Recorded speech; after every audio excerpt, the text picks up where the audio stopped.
오늘 이 말씀을 통해서 성취되는 언약이라는 제목으로 말씀을 나누고자 합니다. 이번 고난 주간에 본질이 뭔가에 대해서 우리가 말씀을 나눴는데요. 슬퍼하고 근심하는 그런 주간이 아니라 고난 주간의 진정한 의미는 하나님께서 우리에게 승리를 주시기 위한 승리의 입성이고 또 구원의 길을 열어주시기 위한 구원의 입성이고 약속을 성취하는 약속의 입성이다 하는 것을 얘기했습니다.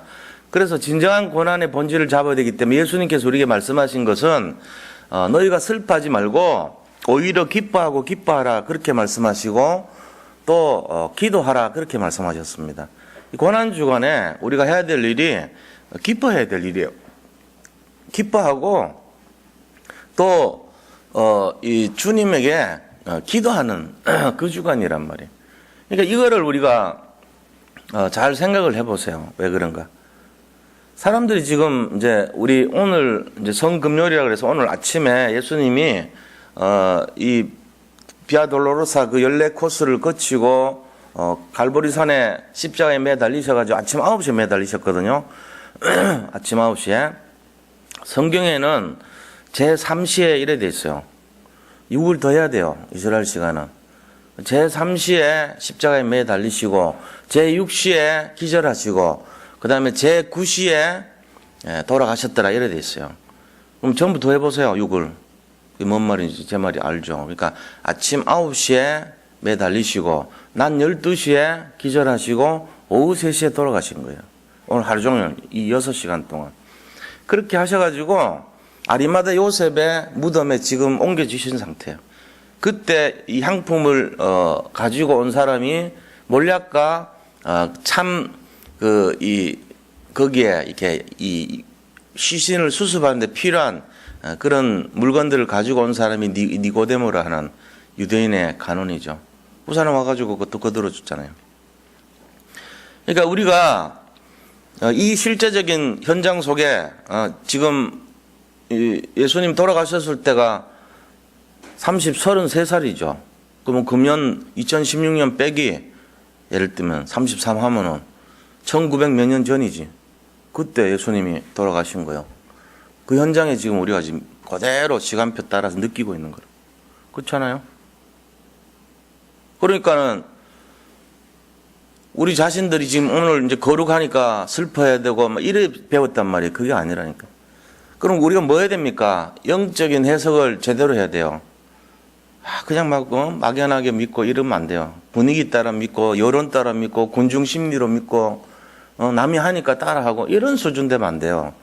이 고난의 진정한 의미를 생각할 수 있어야 돼요. 그러려면은 말씀을 잘 깨달아야죠. 말씀에 분명히 예수님이 야 너희 슬퍼하지 말고 애를 낳기 전에는 좀 힘들지만 애 낳고 나면 잊어버리지 않지 않냐. 그것처럼 고난을 슬퍼할 게 아니야. 오히려 기뻐해야 돼. 부활하잖아 내가. 그러니까 부활하거들랑 너희 할 말이 없지 않냐. 나한테 기도하는 것밖에 없어. 이렇게 얘기까지 하셨는데 그것까지도 놔두고는 사람들이 경건하게 하는 건 좋죠. 경건한 거는 좋아요. 그런데 경건을 지나서 슬퍼하고 막 고난에 막 참여하고 막 이런 식으로 가르쳐놔요. 그러니까 안 된다면 그거 아니에요. 고난의 진정한 근본을 우리가 볼 줄 알아야 됩니다. 하나님은 언약을 성취하기 위해서 고난을 이루신 거잖아요. 460가지 언약을 이루기 위해서 고난을 이루신 건데 그거 볼 줄 모르면은 예수님 돌아가셨구나 이러면서 슬퍼한단 말이에요. 그거 아닙니다. 그래서 올바른 영적 해석을 하고 궁극적으로는 복음을 누릴 수 있도록 해요. 영적인 우리가 복음을 잘 누리는 상태로 들어가기 위해서 예수님의 죽음까지도 기뻐할 수 있는 그런 믿음을 가지고 있어야 된다는 거예요. 이유는 뭡니까? 예수님이 그렇게 하라고 그랬으니까. 그밖에 없어요. 누가 뭘 어떻게 하는 게 아니고 예수님이 우리에게 야 기뻐해라 이렇게 하셨으니까 기뻐하는 거예요. 일찍이요 그 이화여대 초대 총장을 지낸 여자 교수님이 있어요. 김한란 여사라고. 근데 이분이요 자기 죽을 때 유언을 남겼단 말이에요. 뭐라고 했냐면은 내가 죽거들랑 슬퍼하지 마세요. 기뻐해 주세요. 그리고 찬송을 불러주세요. 내가 가는 차에는 국화송이로 다 덮어주세요. 처음부터 끝까지 단 한 번도 우는 소리 안 냈으면 좋겠어요. 이렇게 부탁했다니까. 그래가지고 이 꽃 꽃을 가지고 차에다가 다 국화꽃을 단장하고 그 무덤 위에도 전부 꽃으로 단장하고 모든 사람들이 찬송 부르고 찬양하고 진짜로 웃고 기뻐하고 축하하고 이런 분위기였어요. 그분이 제대로 한 거예요. 죽음을 제대로 이해한 거죠. 물론 이제 거기 가서 뭐 너무 막 이렇게 웃고 그러면 안 되겠지만 우리 기독교인들은 너무 막 그게 없어가지고 거기서 막 박수 치면서 아우 뭐야 그래서 수다도 떨고 하더라고 보니까 밥 먹는데 옆에서 막 그러고 막 그래. 너무 그러면 그건 좀 안 되지. 그래도 슬픈데. 근데 그걸 마냥 슬퍼할 게 아니에요. 그분이 지금 천국 가는데 그걸 생각하라는 거예요. 예수님이 지금 가장 축복된 일을 지금 성취하는 그 현장이란 말이에요. 이게 지금 굉장한 사건입니다, 사실은. 그걸 볼 수 있어야 된다는 거죠. 그래서 결국은 뭘 얘기하시냐면은 어떤 눈에 보이는 현상보다는 그 속에 숨어 있는 근본을 보라는 거예요. 복음의 본질. 그거 볼 수 있으면 됩니다. 이게 되면요, 우리는 이제 해석이 다르고 행동이 다르겠죠. 그렇게 됩니다. 다른 사람이 슬퍼해야 될 일을 우리는 기뻐할 수 있고요. 다른 사람이 들떠 있을 때 우리는 슬퍼할 수 있는 거예요. 왜? 다르니까. 눈이 다르니까. 그게 뭐 남들하고 다르게 한다는 게 아니고 영적인 해석에 근거해서 우리가 살아야 돼요. 그런 입장으로. 자, 오늘 또 언약에 대한 부분입니다. 오늘 창세기 42장 1절에서 17절 말씀은 성취되는 언약입니다. 성취되는 언약. 지금 요셉이 꿈꾸는 자였잖아요. 창세기 37장에 보면. 근데 꿈꾸는 자 요셉이 했던 그 말들을 형들이 괘씸하게 생각했거든요. 아버지는 그 말을 기억해서 마음에 담아두었지만 형들은 굉장히 못마땅하게 생각했습니다. 근데 이 말씀이 성취되는 때가 언제냐는 거예요. 우리가 창세기 3장 15절이 성취되는 때가 오늘 밤입니다. 오늘 밤부터 시작이 되고 너는 그의 발꿈치를 상하게 했지만 이제 3일 뒤에 그는 머리가 상해져요. 예수님께서 그 뱀의 머리를, 옛뱀의 머리를 상하게 하시죠. 이 일이 이제 오늘부터 시작해가지고 이번 주일날 아침에 일어난단 말이야. 창세기 3장 15절이 성취돼요. 너는 여자와 원수가 되고 너의 후손은 여자의 후손과 원수가 되게 하리니 너는 그는 너의 머리를 상하게 할 것이고 너는 그의 발꿈치를 상하게 할 것이니라 하시고 그 사건이 오늘부터 일어난 사건이에요. 이게. 이 엄청난 창세기 3장 15절의 원시복음이 성취되는 때가 언제냐 물으면은 고난주간이라고 말을 해줘야 돼요. 그것도 성금요일부터 부활절 그 사이까지 다 이루어지는 거예요. 그거 알고 있어야죠. 마찬가지로 창세기 37장에서 있었던 그 해와 달과 11별이 절을 하고 볏짚들이 둘러서서 절하는 그 사건, 그게 창세기 37장 7절에서 9절 사건이거든요. 그게 언제 성취됐습니까? 오늘 이 본문에서 성취되는 거예요. 오늘. 그러니까 오늘 이 본문은 뭡니까? 요셉이 총리가 되고 7년 풍년 뒤에 7년 흉년이 와서 이스라엘뿐만 아니라 애굽의 모든 나라뿐만 아니라 주변 국가들이 다 지금 굶주리는 그런 상황에 밀을 사러 온 거예요. 쌀을 사러. 지금 그 장면 현장입니다. 그때 그 말씀이 성취돼 버려요. 그렇죠? 한번 보겠습니다. 그래서 첫 번째 하나님의 섭리입니다. 하나님의 섭리. 자, 1절 2절 보세요. 하나님의 섭리가 어떻게 진행되고 있냐 하면은 1절과 2절을 보면은 기근이 심해서 온 세상에 기근이 심한 그때입니다. 기근이 심한 그때에 야곱이 애굽에 곡식이 있음을 봤어요. 그걸 소문을 들은 거예요. 그러면서 아들들 보고 야 너들 여기 이렇게 있으면 어떡해. 그냥 왜 바라보고만 있어. 저 이집트 가면은 거기 쌀이 많이 있다니까 지금 뭐 어느 곳을 가도 쌀이 없는데 돈 가지고 가서 쌀 좀 사와야 되겠어. 이러고 이제 아들들 보고 쌀 사오라고 보낸 거예요. 그래서 너희는 그리로 가서 거기서 우리를 위하여 곡식을 사오라 그랬습니다. 그래서 우리가 살고 죽지 않을 거다. 곡식 있으면. 이렇게 얘기를 했죠. 그런데 하나님의 섭리는 어떤 것입니까? 지금 요셉을 총리로 미리 삼아놓고 형들이 그 요셉에게 가서 밀을 사러 갔어요. 지금 곡식을 사러 간 거예요. 자, 여기에 이걸 통해 가지고 하나님이 이루려고 하는 섭리가 뭐죠? 섭리라고 하는 거는 계획을 말하는 건데 언약에 대한 부분이란 말이에요. 이거 아시는 분 계세요? 정확하게? 교육자분들 중에 혹시 아세요? 왜 이런 일을 일으키냐 이거죠. 하나님이. 왜 하나님이 쌀을 사러 보내고 요셉을 미리 총리로 만드시고 그 전에 바로가 꿈을 꾸게 하고 그 전에 술 맡은 간원장이 꿈을 꾸고 잊어버리고 이런 사건들이 왜 일어나냐 그죠. 보디발의 아내가 요셉을 유혹해서 감옥에 가고 또 보디발 집에 팔려가고 이런 총리 되기 전에 이런 일들이 계속 진행됐던 사건이 왜 일어났고 그러면서 결국 총리를 만들어 놓고 나서 형들이 그들 요셉 앞에 가잖아요. 밀사로. 밀가루 사러 간 거예요. 그럼 가게 한 이 이유가 뭐냐 이거죠. 이게 하나님 섭리인데 이유는요 한 가지밖에 없어요. 언약의 씨를 보존하는 거야. 그거밖에 없어요. 그 언약의 씨앗에 대해서 씨에 대한 보존이거든요. 결국은 자 이스라엘 사람들 인원이 이때 몇 명인지 아세요? 야곱의 가족들 총 인원이 몇 명이냐면은 70명입니다. 70명의 사람들이 가나안에서 하나님이 가라 그래서 이제 왔어요. 근데 70명의 사람들이 가나안에서 거기서 생활하는데 주변에 있는 사람들 보세요. 전부 다 그 부족들이 다 구성이 돼 있고 연합이 돼 있고 이 아브라함은요 이방인이고 이방에서 들어온 사람이고 아무런 능력이 없고 힘이 없었던 배경이 없었던 사람입니다. 그러니까 거기 있던 가나안 족속이 힘을 합쳐가지고 이 아브라함 가족들 다시 말하면 이 야곱의 가족들을 죽이려고만 마음 먹으면요 아무런 보호막이 없어요. 그냥 죽어야 되는 거예요. 하나님이 그걸 모르시겠냐고요. 이 종족을 보호를 하셔야 되는데 그러니까 하나님이 이 요셉을 통해 가지고 높은 총리로 삼고 고센 땅에서 이들을 유지를 시키도록 그렇게 만드셨어요. 그래서 이 고센 땅을 신학자들은 뭐라고 부르냐면은 야곱 집안의 인큐베이터다 그렇게 말을 하거든요. 나중에 몇 명 되죠? 70명이 건너가서 430년 뒤에 나올 때 200만 명 되잖아요. 200만 명. 200만 명이라고 하는 인원은요, 그 당시 이집트 인구의 반입니다. 50%가 됩니다. 지금 같이 몇 천만 명이 이게 아니요. 전체 이집트 애굽의 인구가 400만 명이었어요. 그 중에 반이 이스라엘 사람이었어요. 그러니까 얼마나 어마어마하게 번성이 됐는 걸 알죠.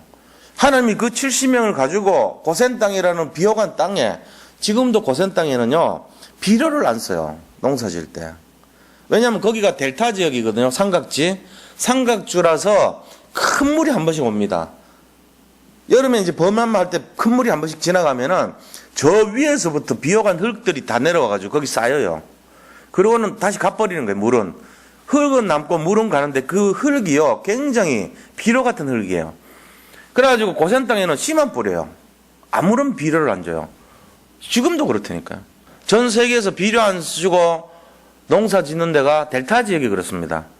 저 나일강 하구, 그죠? 그러니까 그 다음에 저 뭡니까 아마존 밑에 있는 그 강들 밑에 델타 거기도요 그냥 씨 뿌려요. 지금 브라질 가면요 그 사람들은 비료 안 씁니다. 세계에서 그렇게 하는 데가 몇 군데 있는데 그 중에 제일 비옥한 데가 고센 땅이에요. 놀랍죠? 전 세계에서 가장 비옥한 땅이 고센 땅이라니까요. 거기를 하나님이 딱 준 거예요. 누구를 줬냐? 70명의 야곱의 가족들을요. 그러니까 거기서 뭘 했겠어요? 무럭무럭 자라는 곡식을 마음껏 먹고 목축업을 했죠. 그 당시 이집트 사람들은 목축업하는 거를 굉장히 이렇게 좀 천하게 봤어요. 그래서 서로 안 하려고 그래요. 고기는 좋아하고 먹으면서도 목축업 양 키우고 이런 거 싫어했어요. 냄새 난다고. 근데 그거를 주업으로 하는 사람이 이스라엘 민족이잖아요. 그러니까 이스라엘 민족이 가니까 좋아한 거 있죠. 목축업 한다니까. 그 고센 땅 네가 해라. 비옥한 땅이니까. 거기서 농사도 짓고 가축도 길러라. 이렇게 해가지고 이 본성 이집트의 수도에서 멀찍이 떨어진 곳에 그들이 마음껏 자랄 수 있도록 준비해 놓은 거예요. 이게 하나님의 섭리입니다. 하나님이 이걸 이루기 위해서 요셉을 팔려가게 만들고요. 요셉을 보디발 집에 집어넣게 만들고 요셉이 국무총리 되게 만들고 14년 동안 풍년 뒤에 흉년이 오도록 만들고, 그러고 나서 형들과 만나게 만드는 거예요. 지금 그 장면이에요. 이 말씀, 이 현장은 하나님께서 전에 기록된 그 언약을 성취하는 현장이지 단 하나도 자기 마음대로 한 게 없어요. 지금 이 내용들이 진행되는 거예요. 자, 보세요. 5절, 6절 보세요. 자, 5절과 6절 보니까 이스라엘의 아들들, 이제 이 야곱의 아들들이죠. 양식 사러 간 자 중에 있으니, 양식을 사러 이제 많은 사람들이 갔어요. 그 사람들 무리 속에 같이 있었던 거예요. 가나안 땅에 기근이 있습니다. 흉년이 드니까 이제 밀 사러 간 거죠. 그때에 요셉이 나라의 총리로서 그 땅 모든 백성에게 곡식을 팔더니 요셉의 형들이 와서 그 앞에서 땅에 엎드려 절하매. 이 보세요. 절을 했잖아요, 결국은. 이게 창세기 37장 5절에서 9절까지 말씀이 그대로 성취된 현장입니다. 하나님이 말씀하신 것은요, 반드시 성취돼 버려요. 그러니까 우리가 정말로 그 말씀대로 그대로 되는 거 믿으셔야 돼요. 우리 하나님 주신 말씀이 내한테 주신 말씀이 있다면, 그거를 내가 잡았다면 그대로 성취됩니다. 그걸 믿음이라 그래요. 신비가 아니고 믿음이에요, 그게 바로. 그러니까 그 믿음을 가지고 진짜로 우리가 주님을 의지하고 주님께 그 말씀대로 성취될 것을 믿어야 되는 거예요.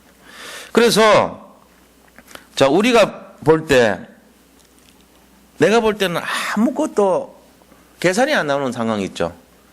완전히 막 저 밑바닥까지 막 어려움 당하는 상황, 너무 힘들고 어렵고 미래가 안 보이고 소망이 없는 상황, 이제 이런 상황들이 우리 앞에 펼쳐질 때가 있어요.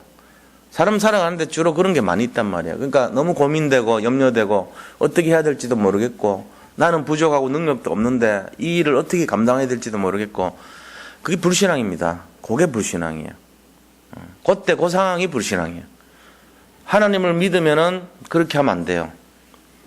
하나님 믿으면은 말씀을 잡으세요. 일단 그 말씀 중에 내가 은혜가 임하고 믿음이 가는 말씀을 잡으셔야 돼요. 그러고는 그 말씀을 믿어야 돼요. 그러고는 그것이 응답되도록 계속 기도하는 거예요. 언제까지요? 응답될 때까지 하면 돼요. 그걸 믿음이라 그래요. 근데 우리 생각으로, 우리의 짧은 생각으로, 우리의 계산으로 낙심하고 염려하고 안 된다고 부정적으로 나오고, 원망하고 불평하고, 그게 대부분 우리입니다. 안 그런 것 같죠? 다 그렇습니다. 즉, 그 현장에 직면하면요, 거의 다 그래요. 전부 다 원망 불평하는 체질이에요, 우리가. 맞을 체질이고, 진짜 망할 체질이란 말이에요, 어떻게 보면은. 근데 그거를 성공시키는 체질로 바꾸는 게 뭐죠? 복음이란 말이야. 시건 듣고도 또 문제 나오는데 사건 앞에 보면 성질내고 반발하고, 지 맘대로 해버리고. 그래요. 하나님이 원하신 거 생각 안 해요. 자기 성질난 거 그냥 부려버려. 너 그러면은 안 받아줘. 지어버려. 하나님이 그런 분이지 뭐 굳이 뭐 그럽니까? 알았다. 너 중심 알았으니까 네 거는 필요 없어. 일어나오죠, 하나님이. 하나님 뭘 보십니까? 중심을 보시는 분인데요. 굳이 뭐 원망하고 불평해가지고 광야에서 그렇게 하나님한테 대들고 안 데려갔잖아요, 결국은. 고라 자손들 모세한테 대들어가지고 아피스 만들어가지고 송아지 만들어서 섬기고 이러니까 어때요? 지진 딱 이렇게 해가지고 집어넣어버려요, 거기에. 하나님이 뭐가 아쉬워요, 솔직한 얘기로. 살려주고 영생을 주고 축복 주려고 그러는데 반발하고 원망하고 불평하고 네 맘대로 해라, 그런 거죠. 그게 우리가 그거를 꼭 잡아야 될 이유가 없는 거거든요. 그렇지 않아요? 막 너무너무 인색하게 나와요. 예를 들면 너무 하나님 앞에 그래, 하지 마라, 하나님 안 받겠다니까. 네 거 필요 없어. 저 강아지가 해도 돼, 돌멩이가 해도 돼, 이래 나온단 말이에요. 하나님은 돌멩이 가지고도 세계복음 할 거야, 이래 나와요. 꼭 고울리게 그 사탕 받아 가지고 부모가 꼭 기분 좋겠어요? 안 주면 막 때려가면서 사탕 내놔 임마. 아빠가 한번 빨아먹으려는데 왜 안 주고 난리야, 그러면서 쥐어박아 갖고 뺏어 먹고 이럽니까, 아빠들이? 그렇지는 않아요. 그 정도는 아니라, 아무리 군것질 좋아하는 아빠도 그렇진 않지. 그럼 진짜 애 시험 들지. 무슨 아빠가 저러냐 그러면서. 그럼 우리가 하나님이 돼가지고 하나님이 야 헌금 내 그런데 안 해요. 싫어요. 하지 말라는. 네 아니라도 얼마든지 채워. 지나가는 사람이 와갖고도 해. 그게 저 예원교회요. 정은주 목사님이 헌금하라니까 한 명도 안 했거든. 그러니까 지나가시던 분이 출장 와가지고 정은주 목사님이 개척했다니까 출장 와가지고 거기서 14억 했어요. 처음에 내가 10분의 1 하겠다고 1억 5천 작정했다가 나중에 보니까 계속 안 하거든. 에이 내가 할게 다 해버렸다니까 그분이. 그래가지고 그거 가지고 땅 샀어요. 지금 예원교 땅. 그 땅 전체가 그분이 헌금한 거예요. 고정찬 장로님. 그럼 몇 년 있다가 떠났어 또. 왜 떠나냐면 그 어머니 권사님인데 야 니 거기 있으면 자꾸 고정찬 장로가 이 땅 샀다. 고정찬 장로가 이 땅 샀다. 이거 듣잖냐. 니가 뭐 나와라 그냥. 니 거기 있어나 딴 데 가나 신앙을 안 버릴 거 아니야. 꼭 그 교회에 있어서 대접 받아야 되겠냐 니가. 그냥 니 할 일 다 했다고 나와. 이제 그러고 다른 데 갔어요. 그것 때문에 옮긴 거야 이번에. 중요한 일이 있을 때 와서 초청 받아갖고 해요. 아들 잘 돼서 검사 됐어 나중에. 그리고 그 집안 사람들 다 그 인천에 있는 무슨 현대페인트가 무슨 거기 사장님이 됐어요 또. 다 채워줘요 하나님이. 그러니까 우리가요 인생이면 억지로 하면요 바깥에 사람 불러가지고 채워버린대. 우리가 막 어떤 일 하는데 교회를 하는데 억지로 하고 그러잖아요. 그럼 님 빠져. 필요 없어. 우리는 내가 그런 게 아니고 하나님이 그래버려요. 너의 중심을 이미 읽었다는 거예요. 그거 가지고 뭘 하나님 받겠냐는 거지. 우리 이거 잘 알아야 돼요. 끼워줄 때 기뻐하시기 바랍니다. 난 그런 마음 들어요. 하나님이 나를 끼워줄 때 내가 좀 다리 아프고 하지만 걸어 다닐 게 있고 끼워줄 때 신방해야지. 그 핑계 대면 돼. 안 그래요? 쓸만하고 끼워줄 때 해야지. 진짜 뭐 막 기어다녀야 되고 이럴 때 어떡하게 하고 싶어도 못하는데. 그래도 이렇게 서 있을 수 있고 할 때 해야지. 막 억지로 핑계대고 안 하려고 그러면 안 돼요. 중심을 보시는 분이니까. 지금 그렇잖아요 오늘. 하나님 섭리가 어떤 겁니까? 요셉이 하고 싶어서 한 게 아니고요. 하나님이 저절로 되게 만들었어요. 그렇게 하면서 결국은 뭐합니까? 모든 것이 하나님의 계획이잖아요. 단 한 개도 뭐 요셉이 계획한 게 있습니까? 뭐 한 게 있습니까? 해와 달과 11별이 우리에게 절하더이다. 볏집들이 절하더이다. 그게 성취돼 버린 거예요 그대로. 이것이 모든 것이 하나님의 계획이에요. 이 만남은 언약을 성취하는 만남이잖아요. 우리가 이걸 알아야 됩니다. 그러니까 우리가 항상 생각해야 될 것이 내가 하나님 앞에 헌신할 수 있는 걸 감사해야 되고요. 내가 하나님 앞에 쓰임 받는 것이 감사해야 됩니다. 그런 마음으로 해야죠. 그런 중심을 가지고 승리하시기 바랍니다. 오늘 고난주간이니까 우리 마음을 좀 회복했으면 좋겠어요. 고난주간 뒤에 오는 것은 부활의 능력 아닙니까? 부활신앙과 부활의 축복이요 모든 것이거든요. 그러니까 우리가 그 마음으로 준비를 잘 인도받아야 돼요. 자, 그러면은 우리가 여기서 좀 봐야 될 게 두 번째는 요셉의 그 지혜입니다. 성령께서는요 지혜의 영이라 그랬거든요. 지금 요셉이 14절에서 17절 보면 형들한테 요구한 게 있어요. 뭐를 얘기했냐면은 요셉이 그들에게 이르되 내가 너희에게 이르기를 너희는 정탐꾼들이라 한 말이 이것이니라 그랬어요. 너들이 정탐꾼이라는 거예요. 그 앞에 보니까 12명 아들이 있는데 한 명은 아버지한테 남겨놨고 베냐민은 또 하나는 없어졌습니다. 그 없어진 게 요셉이죠. 그래서 이제 그걸 딱 꼬투리를 잡아가지고 요셉이 야 내가 너들을 정탐꾼이라고 말한 게 바로 이거야. 그 한 명 빼진 거 그거 이상하잖아. 데려와. 너들이 한 명 여기 볼모로 있고 가서 데려와. 이렇게 한 거예요. 그리고 그 다음에 또 뭡니까? 그거 가지고 와서 데려와서 너희들이 너희들의 막내 아우를 가지고 와서 입증을 시키라는 거예요. 너희들이 진짜 말한 것이 다 진실한가 이런 거를. 사실은 그게 아니죠. 요셉은 뭡니까? 베냐민 보고 싶은 거예요 지금. 자기 동생 친동생 베냐민 너무 보고 싶은 거예요. 그러니까 어떻게 하든지 간에 데려오고 싶어 하는 거예요 지금. 그래서 그를 데려오라고 이렇게 이제 얘기를 합니다. 이제 그들 앞에서 시므온을 끌어내 가지고 결박을 합니다. 그래 가지고 그 시몬을 남겨놓고 볼모로 남겨놓고 이제 다 가죠. 가가지고 아버지한테 얘기를 해요. 아버지, 지금 이 애굽의 총리가 우리를 정탐꾼이라고 스파이라고 얘기하는데 그거를 해결하려면은 이 베냐민 데려오랍니다. 어떡하죠? 그러니까 아버지가 이제 우리로 말하면 내 눈에 흙들어가기는 안 돼. 이렇게 말한 거예요. 그 아이는 내가 요셉 이런 것도 지금 너무 힘든데 베냐민까지 지금 나는 살 수가 없어. 이렇게 말했어요. 그러니까 루벤이 제일 그래도 장남인 루벤이 뭐라고 얘기하냐면은 아버지 만약에 제가 얘를 데려가서 무슨 사고가 생기거나 못 데려오면 내 아들 2명 죽이세요. 그럼 이렇게 얘기하고 데려가요. 데려갔다고. 그런데 이 일 있기 전에 이 형제들 모여가지고 3일 동안 감방에 집어넣어놨거든. 3일 동안을 감옥에다가 스파이다고 거짓말 누명시켜가지고 집어넣어놓은 거예요. 근데 이게요, 요셉이 원수를 갚은 게 아니에요. 요셉이 형들을 원수 갚으려고 그러면 더 잔인한 일을 했겠죠. 원수 갚은 게 아닙니다. 요셉은 뭘 원했냐면은 형들이 나의 일로 서로가 모여가지고 좀 과거 일을 회상하면서 회개하고 좀 반성하고 제대로 좀 그렇게 원내서 되기를 원한 거예요. 누군가 한 명이 볼모로 있어야 되고 누군가가 가서 또 데려와야 되니까 희생을 했던 거잖아요. 형제 간의 사랑이 어떤 것인가를 찾기를 원했던 거예요. 그게 요셉의 진정한 마음이었거든요. 그러니까 어떤 역사가 일어나냐면 21절, 22절에 모습이 나타나요. 21절, 22절 보세요. 그들이 서로 말하되 우리가 아우의 일로 말미암아 범죄하였도다. 그가 우리에게 애걸할 때에, 그러니까 요셉이 막 애걸하고 사정할 때 그 마음의 괴로움을 보고도 듣지 아니하였으므로 이 괴로움이 우리에게 임하도다.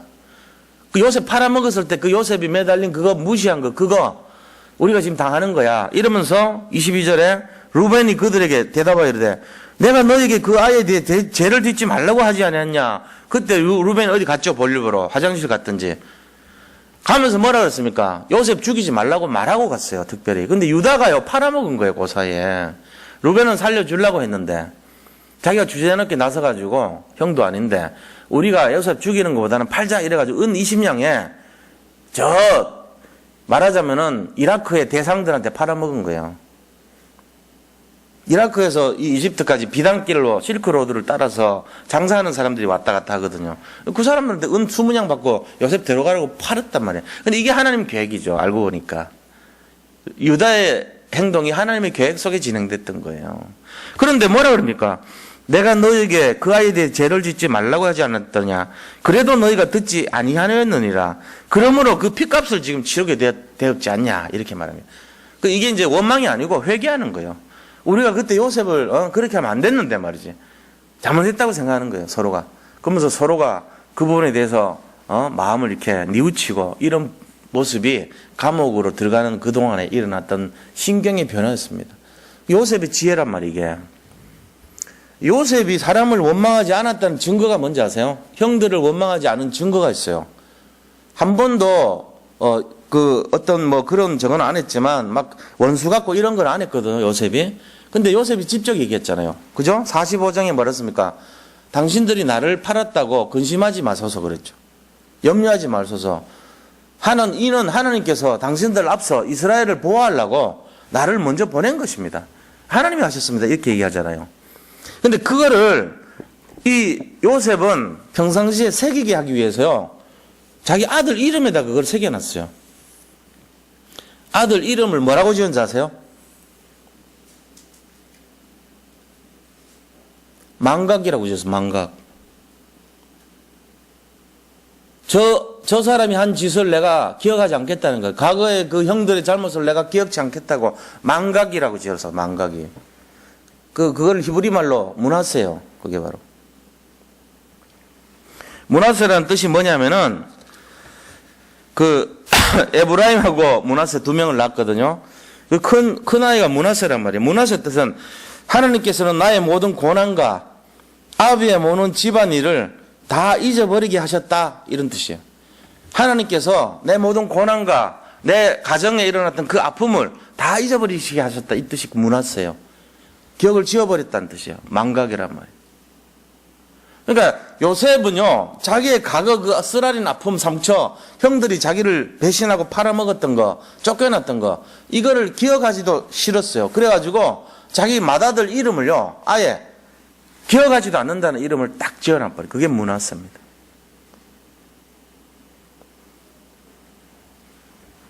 그러니까 우리가 요셉의 그 마음을 보면요, 원망하지 않습니다. 자기한테 생명을 그렇게 걸고 해꾸지했잖아요. 자기 인생을 완전히 망가뜨린 거 아닙니까? 아버지 떠나게 만들어가지고, 엄마도 못 보고 말이지. 엄마는 이제 어릴 때 돌아가셨지만, 아버지, 그 하나 남은 아버지, 계속 만나지도 못하고, 사랑하는 동생 베냐민하고도 헤어져야 되고, 이런 일을 한 것이 저 10명의 형들인데, 저 형들을 얼마나, 원망하고 불평할 수 있었겠어요. 걸핏하면은 생각날 때마다 불쑥불쑥 화가 나고 그렇겠죠. 그러니까 그거를 잊어버리려고 아들 이름을 아예 그렇게 지어놓은 거예요. 기억하지도 않겠다, 내가. 그 형들의 만행을 내가 잊어먹겠다. 이런 이름으로 다짐을 했던 것 같아, 이름이. 그렇게 지어놓은 거 보면. 이게 요셉이 사람의 모습 속에서 찾지 않으려고 애썼던 영적인 상태입니다, 요셉에. 요셉은 그렇게 살려고 애를 썼던 거예요. 우리가 이런 모습들을 보면서 뭐를 느끼냐 하면요, 요셉은 참된 치유, 영적 치유, 이걸 내적 치유라 그래요. 내면의 치유가 일어났던 사람이라는 거예요. 근데 우리 다락방 하면서도요, 참된 치유 아니라면 어떻게 하는지 아세요? 맨날 원망 불평하고 대들고 싸우고 이런 건 많이 합니다, 여전히. 그러면 어떻게 되겠어요? 그게 무슨 복음 훈련 10년, 20년 아니라 100년을 받아도 내면의 치유가 안 일어나는 거잖아요. 안 일어나니까 뭐합니까?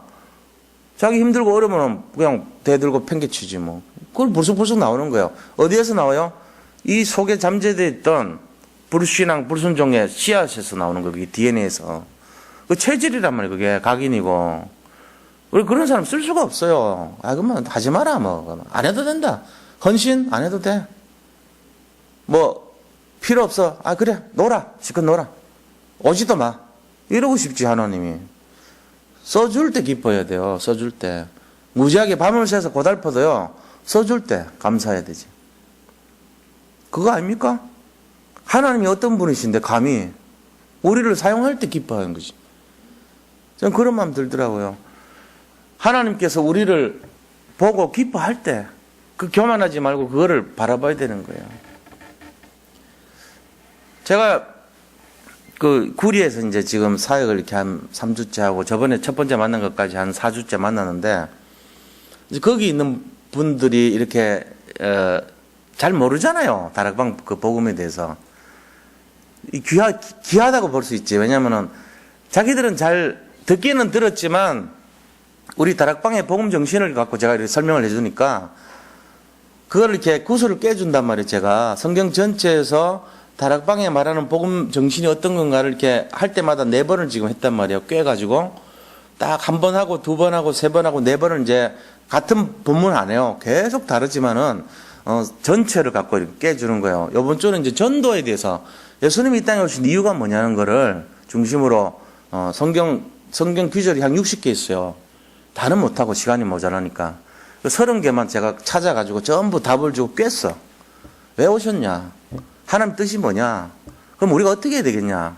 주님이 맡긴 사명이 뭐냐? 이러면서 전부 찾아준 거예요. 시간이 좀 주어진 게 제대로 되면 60개를 다 찾아보면 좋은데 반밖에 못했어, 내가. 좀 아쉬워요. 다음 시간에 또 이제 하려고 그래요. 근데 그거를 딱 듣더니 이분들이요, 깨달은 거 있죠.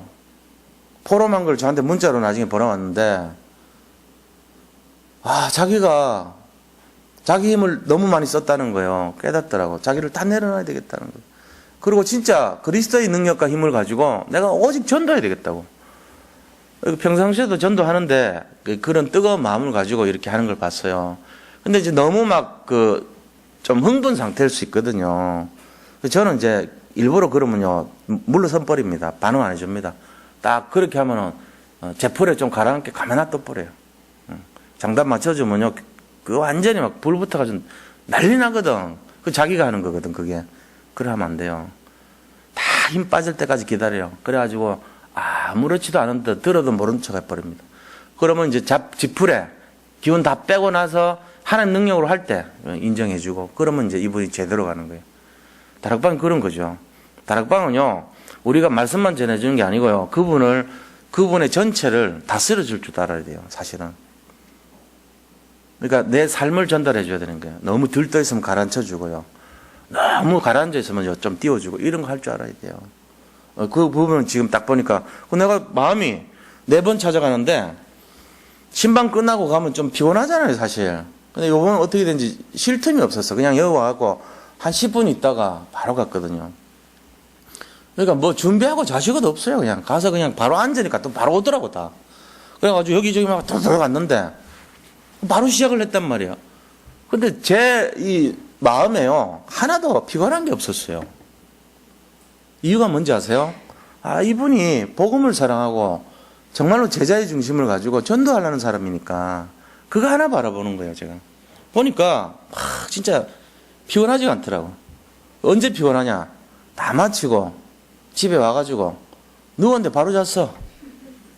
언제 잠들었는지 몰라. 너무 힘들어서 새벽 기도를 맡겼다니까. 내가 도저히 일어날 자신이 없어가지고. 그렇게 된다. 그러니까 이제 완전히 막 오늘 그날 하루가요. 완전 진을 다 뺄 정도로 나가 떨어질 정도로 하는데 피곤하지가 않은 거예요. 그게 내가 알아요. 아, 사역의 이 맛이 이런 거예요, 사실은. 거기 반응하는 사람이 있고요. 가치를 아는 사람들이 있으면요. 진짜로 기쁨으로 달려가는 거, 우리가. 그게 뭐죠? 내가 하는 게 아니고 나를 사용할 때, 하나님 나를 써줄 때, 내가 도구로 쓰임받을 때, 그때 해야 되는 거예요. 그게 무슨 주장할 것이 있고, 내가 뭐 한 것이 있고, 그런 거 아니잖아요. 하나님이 하신 거예요, 사실. 우리가요, 하나님이 쓰시는데 못 끼면요, 억울해야 됩니다. 이를 갈고, 밖에서 이를 갈고, 울며 이를 간다 그랬잖아요. 쫓겨나서. 그렇게 되면 안 된다니까요. 어떻게 하든지 하나님 사용할 수 있는 데 가서 내가 쓰임을 받아야 되는 거예요. 그게 맞는 태도예요. 우리가 하는 것이 일입니까? 예를 들어 복음 전하는 것이 일입니까? 일이라고 생각하는 사람은요, 너무너무 피곤하게 삽니다. 아휴, 오늘 또 캠프하러 가야 되네. 아휴, 오늘 또 전도해야 되네. 아휴, 오늘 또 좀 쉬었으면 좋겠는데 오늘 또 말씀 읽어야 되네. 오늘 또 기도해야 되네. 아휴, 오늘 또 구원의 길 써야 되네. 아휴, 오늘 또 뭐 해야 되네. 전부 이 수준입니다. 일로 보니까. 근데 그게 아니고 하나님과의 관계에서 나한테 주시는 은혜요, 내가 진짜 이거를 통해서 기쁨이요, 나를 사용하시는 거라는 생각이 들면 일이 무슨 일입니까? 그게 나의 일부지. 그러면 기쁨으로 하는 거예요. 그렇게 돼야 되는 게 맞는 거지. 나 일하는 사람들 모습 볼 때마다 말은 안 합니다. 아, 당신 상태가 그러니까 쉬어라, 그럼 하지 마라. 안 하게 만들어요. 그거 뭐 굳이 뭐 우리가 뭐 검사하는 분위기 되면 뭐 할 거예요? 하지 마라 그래요. 나는 일로 생각하는 분위기에서 딱 멈춰버립니다. 왜요? 그런 중심을 하나님 기뻐하지 않아요. 받지를 않아요. 그래서 저는 이제 저 혼자 지금 써요. 안 올리고. 왜? 뭐 하려고 합니까? 저 혼자 알아서 하면 되는 거지. 남한테 보이려고 합니까, 우리가? 내가 인도받으면 되는 거지. 그렇게 하는 거예요. 일이 아니기 때문에. 어제도 피곤한데도 와서 했어요. 그거. 이제는 보이기 위해서 하는 거 안 하려고 그래. 내가 알아서 하는 거지. 그 일이 되면 안 됩니다. 신앙생활 일입니까? 신앙생활 일 되면요, 그 사람 큰일 나는 사람이에요. 신앙생활 일 아닙니다. 이거는요, 내 삶이고요, 내 모든 것이 돼야 돼요. 그게 무슨 일이에요? 숨 쉬는 게 일 되면 죽습니다, 그 사람은. 숨 쉬는 건 일이 아니에요. 숨 쉬는 걸 일로 여길 만큼 되면 그 사람은 병원에 가야 돼요. 밥 먹는 게 일입니까? 밥 먹는 거는 저절로 먹어줘야 돼요. 하루에 2-3번은. 밥 먹는 게 일 되는 사람은요, 저 위장이 탈났든지 병원에 가야 돼요, 그 사람은. 우리가 지금 착각하는 게 이 신앙생활 하는 게 일처럼 생각한다고. 그건 아니에요. 진정한 하나님의 일이 뭡니까? 제자들이 물었을 때 예수님께서 뭐라 하셨죠? 예수 믿는 게 일이다 이랬어요. 믿음을 말했어요, 예수님은. 우리가 하는 행위를 말한 게 아니고 믿음이다 그랬어요. 믿음에 근거하면 무슨 일이 됩니까? 일이 아니죠. 그렇게 하셔야 돼요. 제가 오늘 말씀드린 거 잘 기억하세요. 요셉은 자기가 원망하지 않았습니다. 원망하지 않기 위해서 자기 아들을 아예 그렇게 지었습니다. 우리가 이거 잘 기억하셔야 돼요. 우리 한 사람의 영향이 어떤 건가? 전 교인에게 미칩니다. 우리 한 명, 중직자 한 분의 그 영향, 목회자 하나의 영향, 성도의 영향, 서로가 연결되어 있어요. 그렇다면은 우리 자신들이 진짜 하나님이 쓰실 때 기뻐하고요, 사용하실 때 자원한 마음으로 해야 되고요, 뭔가를 하나님이 우리에게 원하실 때요, 아멘 주 예수여 내가 여기 있나이다 하고 달려갈 수 있는 그 중심이 회복돼야 돼요. 그게 진짜입니다. 억지로 하거나 시켜서 하거나 마지못해 하거나 이렇게 하는 사람은요, 저 같으면, 저는 율법이 좀 세가지고요, 하지 마라 그럽니다. 빼버립니다. 뭐 하려고 억지로 할 겁니까? 이 좋은 복음을. 우리가 이 좋은 복음을 하는데, 끼워주는 것에도 감지덕지지, 감사해야지. 그거를 힘들어 하는데 뭐하러 쓸 거예요? 하지 마세요. 안 해도 돼요. 이렇게 하죠. 제가 주일 예배 때는 그렇게는 못합니다만은, 여기는 중요한 분들이 모였으니까 진짜를 말하는 거예요. 하지 마라 그래요, 그거는. 굳이 그거 할 필요 없어요. 뭐든지 다 하지 마세요. 하기 싫으면. 억지로 할 거 필요 없다. 하나님 그거 안 받아요. 자기가 하기 싫은데 억지로 해가지고 바치고 뭘 하고 자기가 일을 하면요. 하나님 기뻐하겠어요? 너는 없던 거다. 네가 한 거는 제로야. 이래 나옵니다. 하나님이. 아브라함이 이삭을 바칠 때 흉내만 내가지고 겨우 데려가면서 하나님 바쳐요. 죽여요. 하나님. 하나님 지금 죽일 거예요. 진짜래요. 나 정말 한다면 한다는 사람 맞아요. 한번 찔러 볼 거예요. 계속 그러면서 뭐 하자는 거예요, 지금. 억지로. 싫은 거 막 틱틱 내세가면서. 하나님, 그렇지만 약속이 틀렸는데 이거 이럴 수 있어요. 그러면서. 왜 식성 바뀌셨어요? 이러면서. 계속 거기서 안 찌르면서. 이거 날이 안 섰네요. 그러면서 계속 갈고 딴짓하고. 마지못해 하는 걸 티를 너무 내. 하나님 뭐라니까. 야, 그거 바치지 마. 하지 마, 너. 이런다니까. 너 믿음의 조상 삼으려고 했는데 네 알았어. 네 마음 중심. 하지 마. 이런다니까. 근데 아브라함 그렇게 안 했어요. 딱 눕혀놓고는 바로 찔러려고 하니까 아브라함아 아브라함아 그러면서 두 번 불렀다. 진짜란 말이에요. 그러니까 딱 하는 말이 내가 네 독자 네 사랑하는 네 아들 이삭을 나에게 바친 것을 보고서 내가 이제야 네가 나를 사랑한 것을 인정하노라 그랬어. 인정하노라. 인정받아야 돼요. 하나님께. 하나님께 인정 못 받을 바에 뭘 합니까? 안 하는 게 낫지. 하나 안 하나 똑같은 짓인데 해갖고 부담스러울 짓을 뭘로 해요? 안 하는 게 낫지. 하나님 뭘 보시냐? 중심을 보는 거예요. 제 말 잘 알아들으셔야 됩니다. 그게 믿음이지. 안 그렇습니까? 그래서 오늘 이 성취된 언약의 결론을 말씀드리겠습니다. 결론이 뭐냐면요. 언약은 반드시 성취됩니다. 우리가 언약을 이룰 수 있는 중심에 서 있다는 게 기쁜 거예요. 하나님이요. 어떤 분이십니까? 하나님이. 우리를 위해서 목숨까지 버리시는 분입니다. 우리가 그 하나님을 조롱하면 됩니까? 하나님을 세상말로 흉내내고 그러면 됩니까? 하나님 앞에서 폰만 잡고 그렇게 하면 됩니까? 솔직한 얘기로. 아니죠. 진짜를 드려야 되는 거예요. 진짜를. 진짜 이외에는 하나님 기뻐서 받는 적이 없어요. 단 한 번도 안 받았어요. 하나님 원하시는 게 뭔지를 진실하게 한번 생각해 보셔야 돼요. 지금까지 우리 삶과 틀려요. 고난주간이니까 제가 특별히 말씀드린 거예요. 진짜란 것이 뭔지를 보여줘봐요. 그 사람의 믿음의 진짜를 보여줘보라고. 전 인생을 통해서 진짜가 뭔지. 내가 보면은, 저 사람 진짜 믿냐 말이지. 이런 마음 들 때가 있다니까. 그거를 딱 잡아야 돼요. 그게 인정될 때 그 사람들이 따라주고 존경하고 그렇게 합니다. 그 오셨던 분이 그런 고백하더라고요. 내 자랑이 아닙니다. 이거 그래 들으면 안 돼요. 제가 지금 다락방에 복음 정신을 가지고 설명했더니 그분이 저분이 말하는 그 메시지가 이상하게 연결이 되는데 내가 좀 지금 새로운 세계를 들어간 것 같다. 성경에 새로운 눈이 열리는 것 같다. 새로운 체험이 지금 나기 시작되고 있다. 이런단 말이에요. 제가 뭐 여기서 다르게 얘기했습니까? 똑같이 얘기했는데 그렇죠. 뭐 지금 1시 반에 하는 것도 비슷하게 하잖아요. 이번 주일 날은 이제 모임이 우리가 지금 이번 주일 또 3월 27일 교사 모임 있네. 마지막 주. 이번 주는 모임이 없어요. 4월 첫째 주. 4월 첫째 주 때 제가 이제 그 할 내용들이에요.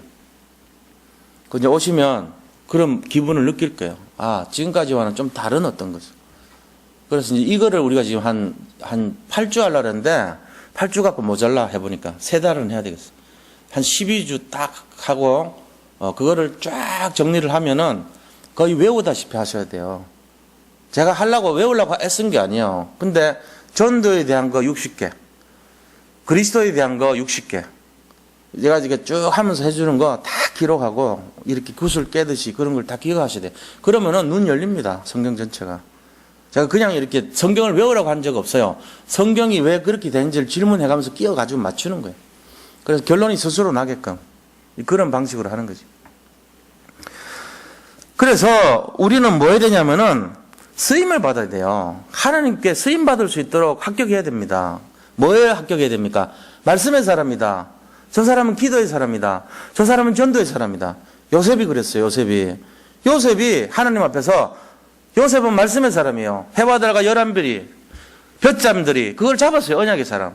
그리고는 늘 기도의 사람이었어요. 어디 가든지 간에 기도로 하나님 앞에 기도로 하나님께서 여호와께서 이 꿈을 풀어줄 것입니다. 여호와께서 이 바로의 꿈을 풀어줄 겁니다. 우리들 내가 이렇게 된 거 아니라 하나님께서 가르쳐 주셔서 된 겁니다. 기도의 사람이에요. 그러면서 바로를 전도했어요. 어떻게 보면은 바로를 감동시켜가지고 그가 믿는 하나님이 이렇게 하셨다는 것을 증거한 거예요. 그 신하들에게 전도한 거예요. 그 술 맡은 간원장에게 전도한 거예요. 알고 보면 저 히브리 소년이 말은 안 했지만 어떤 능력이 있는데 그 꿈이 정확하게 맞더이다. 이거는 하나님이 그렇게 했다는 것을 간접적으로 인정한 거란 말이에요.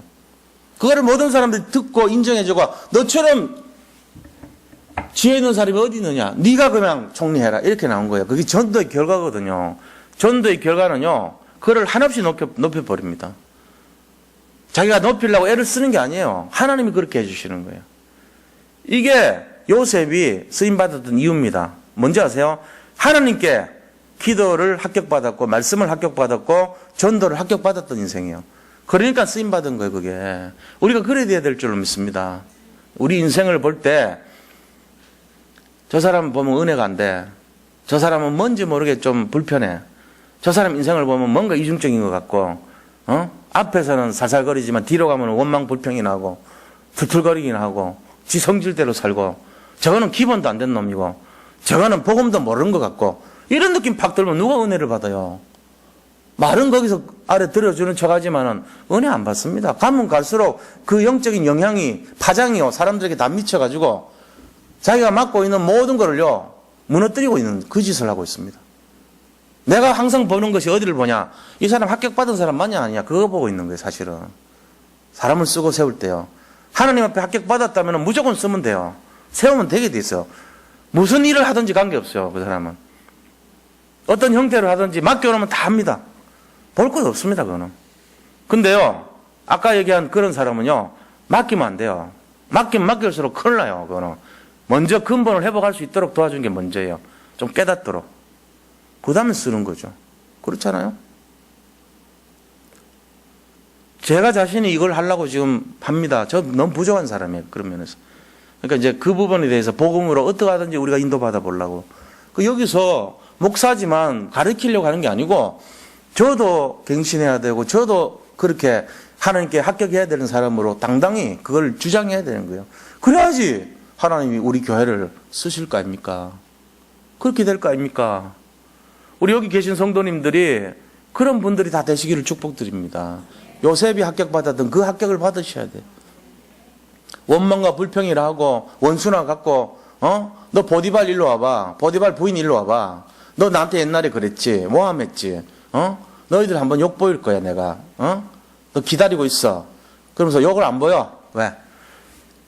불안하게 만드는 욕을 보이는 거라.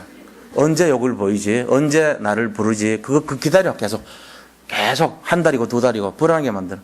그게 더 잔인한 욕이거든요. 불러가지고 때리는 게 차라리 나.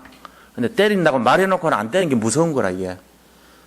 근데 그런 짓을 한 적이 기록이 하나도 안 돼 있잖아요. 요셉이. 얼마나 이 중심이 넓은지. 그렇잖아요. 그래서 요셉은 지나간 과거 잊어버렸습니다. 고린도후서 5장 17절. 새 것이 됐습니다. 새로운 피조물이 된 거예요. 고생을 통해서 고난을 통해서. 이걸 잘 이해하셔야 됩니다. 하나님께 합격받으시길 축원드립니다. 언약은 반드시 성취됩니다. 자, 오늘 받은 말씀을 생각하면서 우리 같이 한번 기도하겠습니다. 하나님께 감사드립니다. 정말 오늘이 고난주간입니다. 고난의 진정한 의미를 우리가 알게 하시고 언약은 반드시 성취되고 하나님 우리의 중심을 기뻐 받으시고 우리가 신앙생활을 일로 여길 것이 아니라